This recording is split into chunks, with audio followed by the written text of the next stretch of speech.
Paternidade ativa, você sabe o que é? Dentro das empresas, principalmente. Vamos conversar sobre isso com a especialista em diversidade e inclusão, Thalita Gelensky. Oi, Thalita, boa tarde, como é que tá?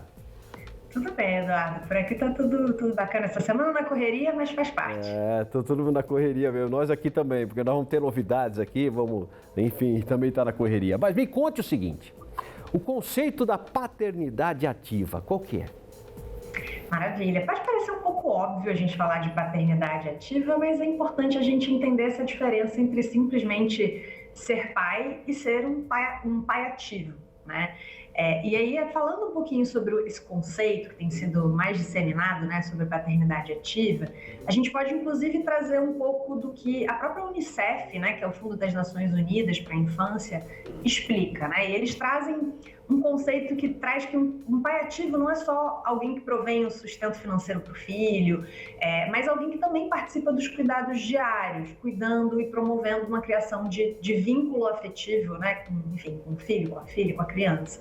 Então, o conceito de paternidade ativa pode parecer óbvio, mas não é tão óbvio assim, principalmente quando a gente vê os dados aqui no Brasil, né, de que a gente tem, por exemplo, 5,5 milhões de crianças que estão matriculadas no sistema educacional que não tem no cadastro um nome associado ali, por exemplo, a um pai, né, dentro do seu cadastro educacional, ou até mesmo, né, se a gente olhar os dados de 2021, a gente vê os dados no Brasil que a gente tem quase 100 mil crianças que foram nascidas nesse ano que não têm o nome do pai no registro civil. Então é muito importante a gente aprofundar um pouco mais e falar da importância da paternidade ativa. Com certeza. Bom, nós estamos conversando ao vivo, mas por uma videochamada, né? Aliás, como é muito comum, esse modelo entrou realmente no ar com maior, né, frequência durante a pandemia, por exemplo, que as pessoas não podiam se encontrar, né, Thalita? Agora você está meio que batendo aí na mesa, aí tá balançando um pouco, só não deixa cair o celular, aí tá tudo bem.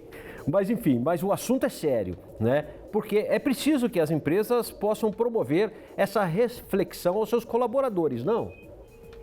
Com certeza, com certeza. Quando a gente está falando do ambiente de trabalho, né, e como isso se desdobra no ambiente de trabalho, tem uma pesquisa que mostra que 71%, né, dos entrevistados que participaram gostariam de ter mais tempo para exercer uma paternidade ativa. Mas, ao mesmo tempo, cerca de 56% deles dizem que o ambiente de trabalho não é tão aberto para essa integração entre trabalho e as necessidades familiares, né? Então, é muito importante que com a chegada, né, dessa data tão emblemática do Dia dos Pais, onde tantas marcas, tantas empresas fazem campanhas com foco no varejo, eles também usem essa oportunidade para fomentar essa discussão internamente, né?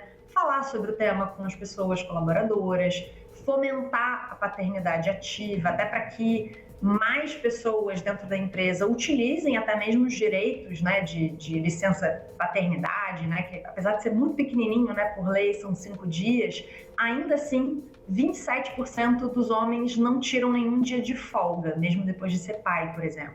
Então é importante que a empresa estimule isso.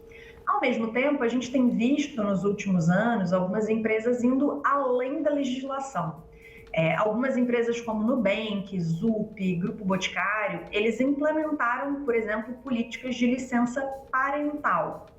O conceito de licença parental acaba sendo um pouquinho mais abrangente, né? Indo para outros formatos familiares, saindo talvez de um formato um pouco mais tradicional e ampliando o tempo que, né, pais e mães, enfim, pessoas com papel parental podem ter, às vezes até mesmo um período de 4 meses, por exemplo, que eles disponibilizam para que pais exerçam o papel deles, né? Muito bem.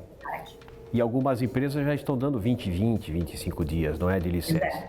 Bom, na verdade, então, na prática, é assim, a paternidade ativa seria fazer com que os pais passem mais tempo com os filhos, não é?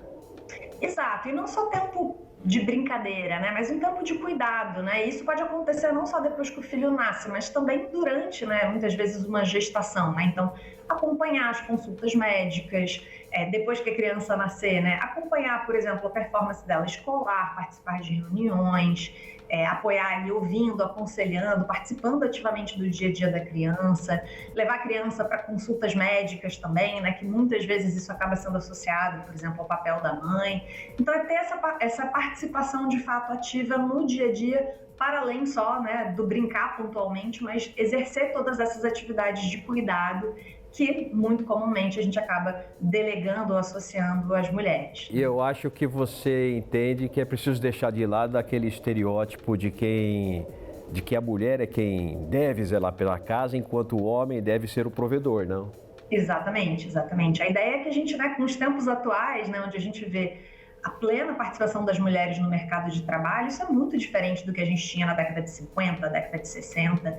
Então, hoje, se as mulheres também estão, né, no mercado de trabalho, contribuindo, né, para os gastos familiares, os investimentos familiares, é importante que essa divisão no cuidado também aconteça, né? Esse compartilhamento do cuidado também aconteça entre, né, diferentes pessoas e pais e mães. Muito bem, então vamos torcer para que essa ideia avance. Principalmente nessa semana do Dia dos Pais, é bom tratar desse assunto aqui. Obrigado pela entrevista, viu?